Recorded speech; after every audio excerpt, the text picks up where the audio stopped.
को शायद मालूम नहीं है, आप में से जो यूरोप और अमेरिका ज्यादा घूमते हैं वो इसका अंदाजा लगाएंगे कि गरम रोटी का महत्व क्या है।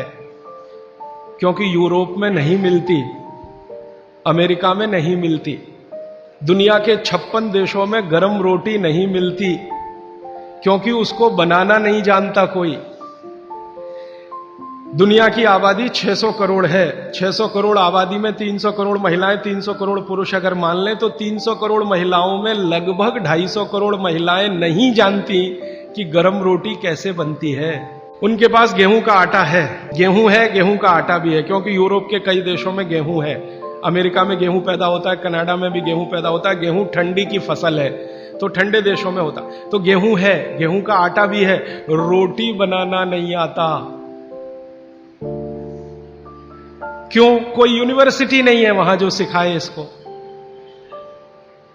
कोई कॉलेज नहीं है जो सिखाए इसको, तो यूनिवर्सिटी कॉलेज नहीं है, और कोई मां नहीं है जो अपनी बेटी को सिखाए, क्योंकि मां को नहीं आता तो बेटी को क्या सिखाए।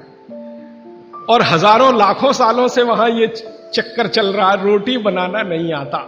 किसी यूरोपियन और अमेरिकन व्यक्ति के बारे में अभी एक छोटा सा किस्सा बताता हूं। थोड़े दिन पहले हमारे पास एक दंपत्ति आए फिनलैंड से, एक पति और एक पत्नी दोनों आए।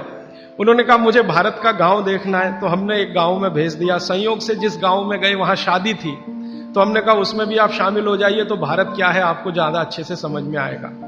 तो वो शादी में जब शामिल हुए तो रोटियां बना रहे थे, कोई पूड़ी बना रहा है। तो गांव में तो आप जानते हैं ना, नौकर नहीं बनाते, सब गांव इकट्ठा होकर बनाता है। जिसके घर में शादी है उसके घर में दूसरे घर के लोग आ जाते हैं, दूसरे घर का चूल्हा बंद हो जाता है, सब एक ही घर में खाते हैं। तो सब महिलाएं बना रही थी, तो उस फिनिश दंपत्ति ने पूछा ये सब कितना पैसा लेंगी। तो उनको कहा ये पैसा वैसा नहीं लेने वाले। तो ये कैसे हो सकता है? तो हमने कहा ये है क्योंकि भारत कोऑपरेशन पे चलता है, कंपटीशन से नहीं चलता ये देश। हमारे समाज में कोऑपरेशन है, कंपटीशन नहीं है। तो फिर वो फिनिश दंपत्ति में जो महिला थी वो सबसे ज्यादा इस बात को परेशान थी लेकर कि ये रोटी एकदम गोल बन रही है, 100% गोल। उसकी जिंदगी में ये कल्पना नहीं है कि 100% गोल चीज कोई हाथ से बन सकती है। वो कहती है उसने कभी सोचा था भारत के बारे में कि मशीन से बनाते होंगे रोटी, और वो कह रहे हैं ये हाथ से बनाते हैं 100% गोल। तो उसका जितना कैमरे में रील थी उसने सब उसी पे खर्च कर दी, गोल रोटी बना के देखने में। उसको माने आपको मैंने ये उदाहरण इसलिए दिया कि उनके लिए ये अजूबा है, उनको लगता है कि कोई महिला ये कर पाए।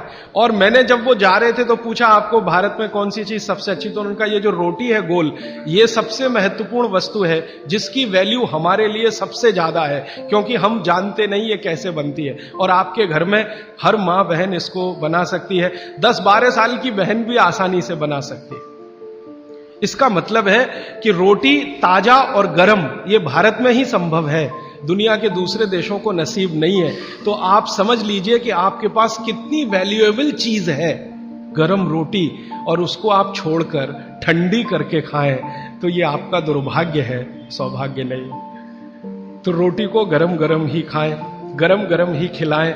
यूरोप में कोई किसी को खिलाता नहीं, क्योंकि कोई बनाता नहीं और जानते भी नहीं। वहां तो बेचारे 3-3 महीने पुरानी रोटी खाते हैं, जिसको डबल रोटी कहते हैं, पाव रोटी कहते हैं। मैंने एक सिंपल कैलकुलेशन किया था कि पाव रोटी बनने के बाद और खाने तक 90 दिन निकल जाते हैं अमेरिका और यूरोप में। पता है क्या कि गेहूं हर जगह होता नहीं, कुछ जगह होता, तो गेहूं बड़े बड़े ट्रक में भर के वहां तक जाता है जहां गेहूं को पीसने वाली चक्कियां लगी हुई हैं, फ्लोर मिल्स, वहां उनका आटा बनता, फिर वो आटा ट्रक में भर भर के फिर वहां जाता है, फिर जाकर उससे डबल रोटी बनती है, फिर वो वहां से बनकर कहीं और जाती है, फिर ऐसी चक्कर में 90 दिन निकल जाते हैं। हमारे आयुर्वेद शास्त्र में बागभट्ट जी कहते हैं कि आटे को जितना ताजा इस्तेमाल किया उतना ही बेहतरीन है।